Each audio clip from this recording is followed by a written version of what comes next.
अस्सलाम वालेकुम रहमतुल्लाहि व बरकातहू।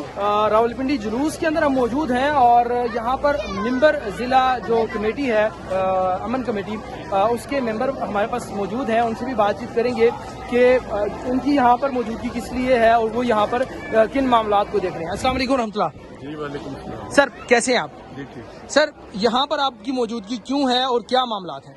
हमारा तल्लक क्योंकि इंतजामिया के साथ अमन कमेटी के साथ है। सही। और ये जितने लोग हम खड़े हैं वो अमन कमेटियों से तल्लक रखते हैं। सही।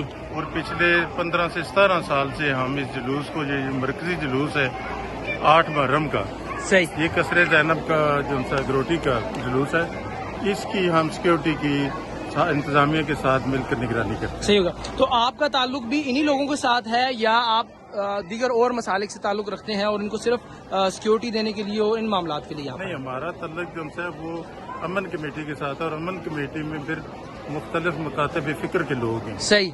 और हम जिस तरह ईद मिलादुन नबी आ गई या और कोई इवेंट जो भी होता है इसके अलावा भी सही, सारे को हम जो उनसे इंतजामिया के साथ सीपीओ साहब के साथ हमारी मीटिंग होती है। इसी तरह एसपी साहिबान है, SHO साहिबान है, उनके साथ हम हर टाइम हर इवेंट से पहले हमारी मीटिंगें होती हैं बाकायदा। सही, ठीक हो गया। तो यहाँ पर आपके साथ ये जो लोग मौजूद हैं इनमें कौन कौन से लोग मौजूद हैं? यहाँ के मकामी हैं या दीगर जगहों से आए हुए लोग हैं?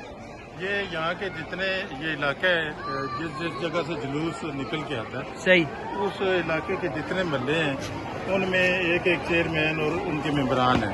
सही हो तो गया। हमारे इस टाइम जो है काफी तादाद में जितने भी कमेटी के मेंबरान है वो ड्यूटी सर अंजाम दे रहे हैं। सही हो गया। ठीक, बहुत शुक्रिया सर। सर ये